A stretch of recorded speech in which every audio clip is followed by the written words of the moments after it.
কথিত জিনের সাহায্যে সব রোগের চিকিৎসা করেন তিনি। দূর দূরান্ত থেকে রোগীরাও আসে অসংখ্য। প্রতিদিনই শত শত রোগী দেখছেন জিন কবিরাজ। এটা সন্দেহবশত আসছে আর কি, তো ভালো, আর বাকিটা আল্লাহর হাতে।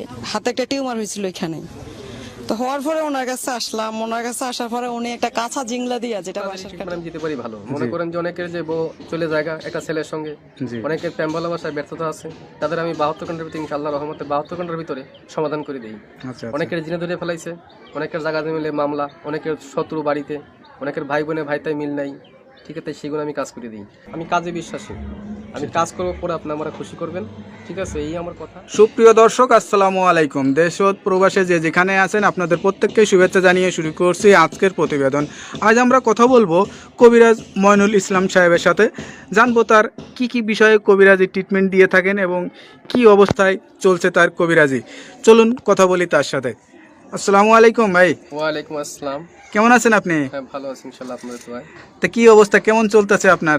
ভাই আমি তো মনে করেন অনেক রোগের কাজ করি, বুঝতে পারছেন, বিভিন্ন রোগের মনে করেন কবিরাজি কাজ করি, বাপ দামাল থেকে করি। আমার শিক্ষা জীবন হলো কামরূপকামী, আসামে, পানামে, মেঘালয়, অরুণাচল, মিজোরাম থেকে আমি শিক্ষা করে আইছি আন্দামান দ্বীপপুঞ্জে, ভারতবর্ষের। সেখানে আমি শিক্ষা করছি কুড়ি চালান, হাড্ডি চালান, মানুষের বিভিন্ন রোগ উপকার করি। যেমন মানুষ বান মারে। আচ্ছা আচ্ছা, এই যে আপনার রাতে যে দেখা যাচ্ছে কড়ি হাড্ডি, এটি আসলে এইগুলোর মাধ্যমে চালান দিয়ে ট্রিটমেন্ট দিয়ে থাকেন নাকি? আসলে আমার শিক্ষা জীবনে পাইছি, ঠিক আছে। এরা হলো রাহুর হার। আচ্ছা আচ্ছা, হার দিয়ে আমি মানুষকে জিন সাধন করি। আচ্ছা আচ্ছা, বোতল জিন সাধন করে সাগরে নিক্ষেপ করি। আচ্ছা আচ্ছা, মানুষ বান মারে, নষ্ট করে, সেই রোগের কাজ করি আমি। এগুলো বোতলে ভরে মানুষ চালান করে দিই নদীতে। কথা বুঝতে পারছেন? তবে অনেক করে দুষ্কর্মী করে ফেলা, জায়গা মিলে মামলা, ঠিক আছে, কেস মামলা করে, অনেকে ভালোবাসায় ব্যর্থতা, ঠিক আছে, মনে করেন যে অনেকে দুশ্মনী করে জায়গা জমি আটকিয়ে রাখে, সেগুলো আমি ছুটিয়ে দিই। আচ্ছা আচ্ছা, তা আপনি যে এই ট্রিটমেন্ট বা এই পেশাটা কতদিন হলো শিখছেন?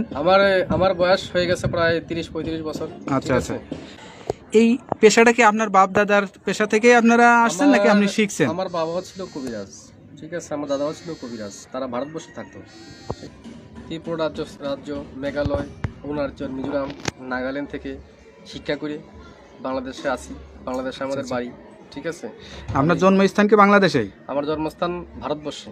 আচ্ছা আচ্ছা, আমার জন্মস্থান অরুণাচল, তাকে বলা হয় মিজোরাম। আমার বাপ দাদা এখানে শিক্ষা করার জন্য গেছিল। আচ্ছা আচ্ছা, ঠিক আছে। আমার মা, তারা এখানে ছোটবেলায় বাপ দাদার সাথে ঘুরতেন আপনি? হ্যাঁ, আমাদের বাড়িও ছিল কলকাতাতে, ঠিক আছে। সেখান থেকে বাড়ি নিয়ে থাকতো, বাড়ি করে তারপরে বাংলাদেশে মনে করেন আমাদের পুরনো বাড়ি, সেখানে আমরা চলে আসছি। এখন যে দেশে আছেন বা এই যে এখন যেখানে আছেন, এই ঠিকানাটা কোথায়? এটা হলো সাভার। সাভার, এই যে ঠিকানায় যে আছেন আপনি, এই যে ট্রিটমেন্ট দিয়ে বউ বাচ্চা কাচ্চা নিয়ে, আপনার তো ফ্যামিলি আছে, তাদেরকে নিয়ে সবাইকে নিয়ে ভালোই আছেন? ইনশাআল্লাহ ভালো আছে, ভালোই আছেন। তো এখন মানে যে রোগী আসে, সেটা কি ধরনের রোগী বেশি আসে আপনার কাছে? মনে করেন যে অনেকের মনে করেন যে বান মারি ফেলায় অনেকে। আচ্ছা আচ্ছা, অনেকে দুশ্মনী করে মনে করেন কেস মামলা, জায়গা জমি মামলা করে ফেলায়। অনেকের বউ জায়গা চলে একটা ছেলের সঙ্গে প্রেম ভালোবাসা করে। আচ্ছা, সেই কাজের জন্য আমি বেশি জড়িত। আমি মনে করেন যে আমি জিন সাধকের মাধ্যমে, আমি চালানোর মাধ্যমে কাজটা করি। এই ট্রিটমেন্ট অনেকে আবার জিনে ধরে, ভূতে ধরে না, জিনে, হ্যাঁ, জিনে আসল করে যেগুলো, সেগুলো আমি আবার সারিয়ে দিই। আচ্ছা আচ্ছা, মনে করেন যে আবার মনে করেন অনেকে দুশ্মনী করে বান মারি ফেলা অনেকে, ঠিক আছে, সেগুলো আমি সারিয়ে দিই। আচ্ছা আচ্ছা, তো এই ট্রিটমেন্ট করার জন্য আসলে কি কি মানে করা লাগে? আপনি কোনো টাকা পয়সা নেন নাকি আসলে কি সিস্টেমে করেন? লাগে না, তবে মনে করেন টাকা পয়সা লাগে না, আমি ফ্রি করি। তবে যদি কোনো কিছু লাগে দরকার, সেগুলো আমরা বলে দিই মোবাইলের মাধ্যমে। যদি কিছু আয়োজন লাগে, সেটা তারা পেমেন্ট করে আমি কাজটা করে দিই। আচ্ছা আচ্ছা, তো বিদেমে আমার টাকা পয়সা দেওয়া লাগে না। আচ্ছা, এটা ধরেন অনেকে আসতে পারে না, অনেকে দেখা যাচ্ছে যে মানে যোগাযোগ করতে পারে না, তাদেরকে কিভাবে ট্রিটমেন্ট দেন? আমি মোবাইলে ট্রিটমেন্ট করি বেশি। আমি আন্দামান, অরুণাচলের, তারপরে মনে করেন শ্রীলঙ্কা, বিভিন্ন দেশের কাজ আমি মোবাইলের মাধ্যমে করি। যেমন দুবাই, মালয়েশিয়া, জার্মান, ঠিক আছে, ফিলিপাইনি, সৌদি আরব, কাতার, আচ্ছা, এগুলো কাজ আমি মোবাইলের মাধ্যমে করি। মানে মোবাইলের মাধ্যমে আপনি আসলে চিকিৎসা দিয়ে থাকেন? হ্যাঁ হ্যাঁ।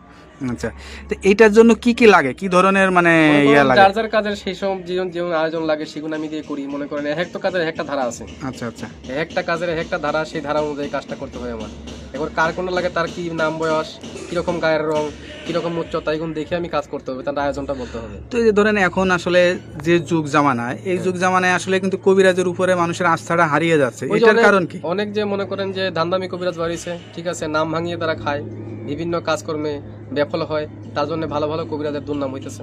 আচ্ছা আচ্ছা, তো এই যে আপনারা মানে বাপ দাদার থেকে মানে পেয়ে আসছেন, এখন আপনার জেনারেশন, আপনার যে বাচ্চা কাচ্চা, তাদেরকে ভিতরেও কি এইগুলা আসলে অনেকে ইয়া যারা করাইছেন? যারা শিকার জন্য চেষ্টা করে তারা শিখিয়ে দেবো, শিকার জন্য চেষ্টা না করে তারা লেখাপড়া মাদ্রাসায় পড়তেছে, হ্যাঁ। ঠিক আছে, মাদ্রাসা লাইনে আছে কেউ, যদি শিক্ষার জন্য চায় আমি শিখিয়ে দেবো। আপনার কাছে কোনো ছাত্র বা কোনো মানে আমার শিক্ষক ছাত্র- এরকম আসে কিনা? আমার ছাত্র আছে বহুত। আচ্ছা আচ্ছা। এই ভারতবর্ষে মিলিয়ে বাংলাদেশে মিলিয়ে প্রায় 250-র মতো ছাত্র আমার আছে। যারা এই পেশাটা নিতে চায় বা যারা এখন আমি পুরো মতো তাকে শিখাই নেই, আচ্ছা আচ্ছা, তারা ট্রেডিং চলতেছে আর কি, তারা শিক্ষা করা। কতদিন লাগে এই এই শিক্ষাটা? শিক্ষা করতে গেলে বহুত লাগে, কিন্তু জঙ্গলে জড়িবুটি আছে, কোরআনের কিছু আয়াত আছে, কিছু কিতাব নাজিল আছে, কিতাবের থেকে তুলে এইগুলো কাজ করা হয়। আচ্ছা আচ্ছা। কথা বুঝতে পারছেন, সেগুলো শিক্ষা দেওয়ার জন্য অনেক কিছু লাগে।